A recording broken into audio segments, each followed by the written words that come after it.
minus 60 degrees Fahrenheit. No fire, no shelter in sight, and somehow humans didn't just survive this. They lived here permanently for thousands of years. This is the Yana River in northeastern Siberia, above the Arctic Circle, roughly 71 degrees north. In 2001, archaeologists found something here that shouldn't have existed. Tools made from mammoth ivory, a spear tip carved from rhinoceros horn, radiocarbon dated to around 32,000 years ago. During the coldest stretch of the last ice age, humans weren't just passing through the Arctic. They were living there. So how does a human survive that kind of cold without constant fire? The answer isn't heat, it's engineering. In Denisova Cave, Siberia, archaeologists found a sewing needle made from bird bone, dated to roughly 50,000 years old. It's considered one of the oldest needles ever discovered. And it changed how loose fur wraps became fitted, tailored clothing. Loose fur over the shoulders barely helps in real cold. Tailored clothing does. Multiple thin layers trap warm air between them. That trapped air, not the fur itself, is what actually keeps you alive. This is the same principle modern Arctic gear still uses today. Sinew from animal tendons became thread. Bone became needles. And for the first time, clothing could be shaped to the body, sealed at the wrists, ankles, and neck to stop heat from escaping. Clothing solved movement. Shelter solved staying still. At a site called Mezhyrich in Ukraine, archaeologists uncovered structures built almost entirely from mammoth bones. Skulls stacked as a foundation, tusks curved into an archway, dated to roughly 15,000 to 18,000 years ago. In a landscape with almost no trees, there was no wood to build with. So they used what the land actually offered, the bones of the largest animal they could hunt. Here's a fact most people miss. Many of these shelters weren't built on the surface. They were built into it. Digging even a few feet down changes everything. Ground temperature stays far more stable than air temperature. While the air outside dropped to minus 60 degrees Fahrenheit, the earth just below the surface stayed relatively mild by comparison. Snow itself was part of the design. Packed against the outer walls, it acted as insulation, the same way igloos still work for Arctic communities today. Now here's where the title gets literal. Fire wasn't always an option. On a hunt, in a storm, or crossing open tundra, carrying a flame simply wasn't realistic. So survival had to work without it. Movement generated body heat. Tight layered clothing held that heat in, and short, efficient bursts of activity kept blood flowing to the extremities. There's also a physical piece to this story. Some researchers studying cold-adapted populations, including modern Arctic groups like the Inuit and Siberian Yupik, have found physiological differences in how bodies respond to extreme cold, including how blood flow is managed in the hands and feet. Whether this was purely genetic, purely learned behavior, or some combination of both is still debated among scientists. But the pattern shows up again and again in populations who lived in extreme cold for generations. And when fire wasn't available, there was one more strategy. Each other sleeping in tight groups wasn't just social. It was thermal. Shared body heat combined with sealed shelters and layered fur could keep a group alive through nights that would kill a person alone. No fire that night. Just fur, bone needles, packed snow, and each other. And somehow, that was enough. There's another detail that made the difference. Food. Surviving extreme cold isn't only about staying warm from the outside. The body burns enormous amounts of energy just generating heat internally. Diets built around fatty meat from mammoth, reindeer, and seal provided the dense calories needed to keep that internal furnace running. Permafrost itself became a natural freezer. Meat buried just below the surface stayed preserved for months, giving small groups a stockpile that could outlast even the worst stretches of winter. Without this stored fat and protein, none of the clothing or shelter technology would have mattered. A cold body with no fuel still fails, no matter how well it's insulated.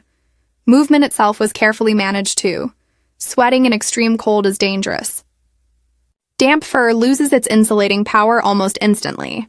So groups moved in short, controlled bursts, resting before their bodies overheated inside their layers. It sounds counterintuitive, but staying dry mattered just as much as staying covered.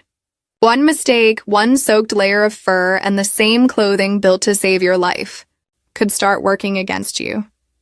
There's one more piece of this. Story worth mentioning. Children raising. A child through an Arctic winter meant solving an even harder version of this problem. Infants can't regulate their own body temperature the way adults can.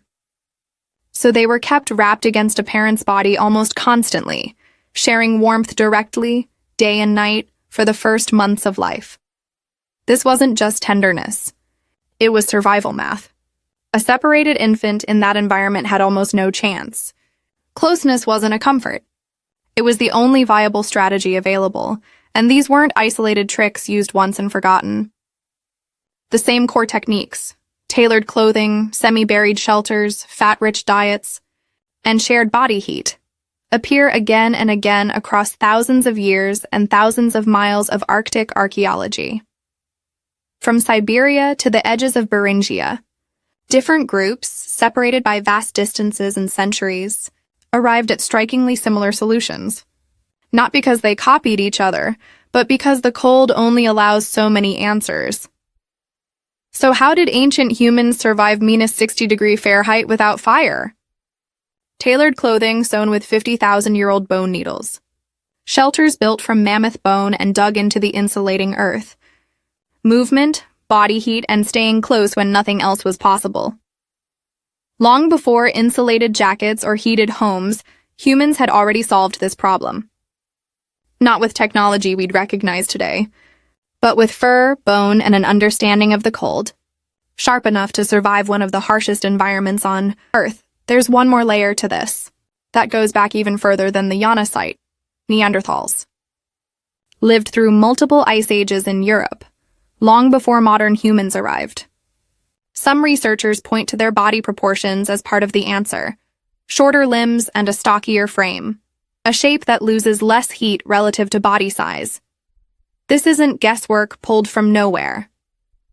It follows a well-documented biological principle called Bergmann's rule, which describes how animals in colder climates tend to develop more compact bodies. Whether this fully explains Neanderthal survival is still debated, but the pattern lines up with what we see in other cold-adapted species. Similar body proportion trends have even been observed in some populations of modern humans native to colder regions. Though genetics, diet, and lifestyle all play a role, making it difficult to point to any single cause.